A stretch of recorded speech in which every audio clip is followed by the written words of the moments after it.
Hey, it's Rada. So today I have a different kind of video, a little update on my health and just a little chronic illness awareness.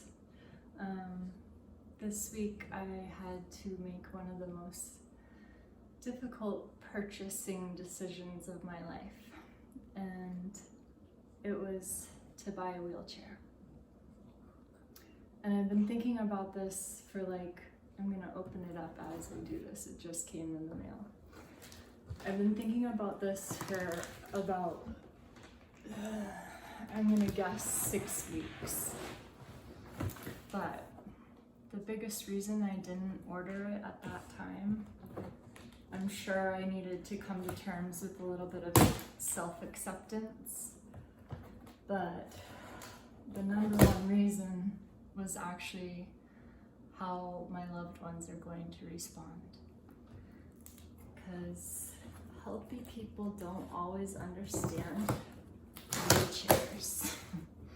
They see them as a symbol of disability, and they don't realize that for the people that need them, they're a tool. So I've just been kind of coming to terms with everything myself, and finally got to the point where I know I need it and I can't wait any longer. So everyone's got it. Everyone's gotta get on board, whether they like it or not. So the thing is, a wheelchair doesn't have to be a symbol of disability. And that's not what this is for me. This means I actually have more freedom in my eyes. And it also means I'm going to be much safer, which for me, that's my number one issue, is I don't want to fall down. And where I'm at now with, one doctor diagnosed it as POTS, but I'm still waiting for testing. But I get dizzy, right now sitting, my heart's going a million miles a minute, and it's hard for me to catch my breath. So sitting is not comfortable. And when I go to stand up, I get really dizzy and lightheaded and pass out. So sitting and standing are no longer safe, so it means I have to start making accommodations and adapting to this new phase of life. I don't think I can lift this out of the box. So, oh goodness, this thing's heavy.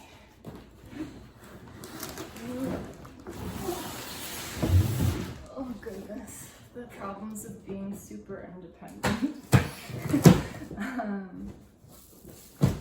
Oh wow, I think it's almost fairly assembled. So one of the hard parts about buying this wheelchair was actually finding one. On Amazon, I found that every single one I looked at, whether it was $100 or $400, about 5% of the reviews were 1 star.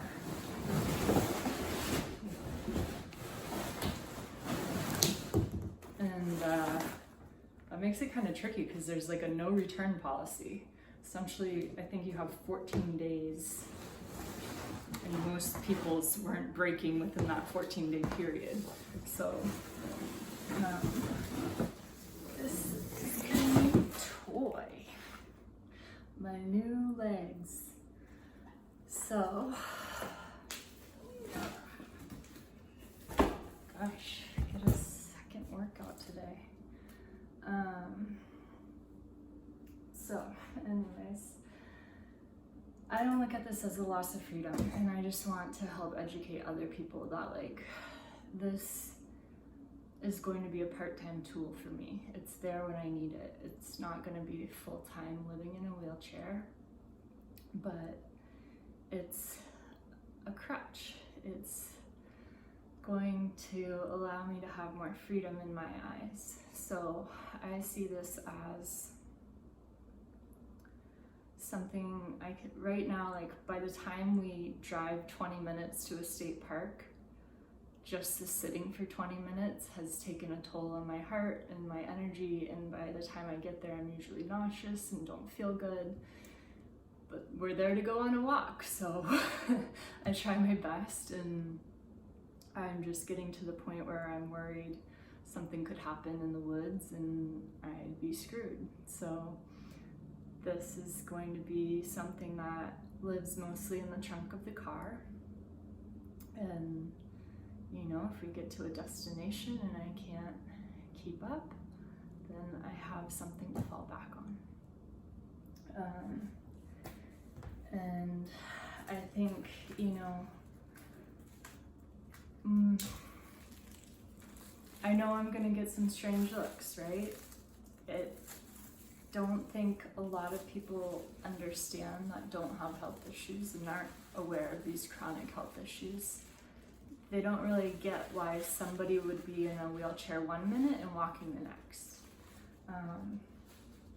And so I just wanted to kind of film this for a little bit of awareness of that.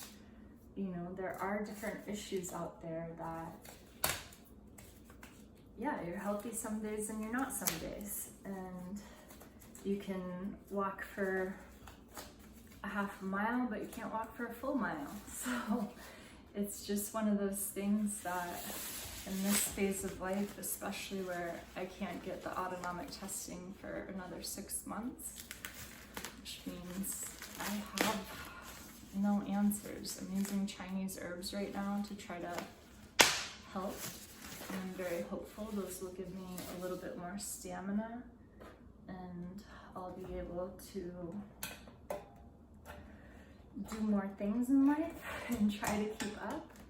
But at this point, pretending to be healthy isn't working. Every single ounce of energy I expend, I am punished for. It takes a toll on me. Every single drive, every single walk, every single step, I'm always paying the price for my actions. And that's hard. Okay. And this. Alrighty. That's it. But it's a big step, and it's a shift. And I think, you know, for me, this doesn't feel negative in any way. It doesn't feel like a loss of freedom. I mean, my health does, but the wheelchair doesn't. The wheelchair, like, I'm honestly a little bit excited because I'm hopeful that it will give us more freedom. That, I mean, I'm never gonna be able to keep up with Roberto, but I can try to keep up a little bit better if, you know, we have more tools in our toolbox. So I guess that's all I really have to say. And I hope, you know, next time you see somebody getting out of their car and walking and pushing an empty wheelchair, and then all of a sudden you see them sitting in the wheelchair, maybe you'll have a little bit more compassion and not stare so much. And understand a little bit better that, like, some of these health issues, they come and go, they ebb and flow, they have, you know, you are paying a price for the energy you expend, and trying to keep up with everyone else in society, like, only makes me feel worse and worse. So it's time to find acceptance and adapt and keep moving on and staying hopeful. So that's my spiel for the day, right? I will see you here tomorrow. I'm gonna post a workout for you that is actually POTS friendly, all laying down on your side.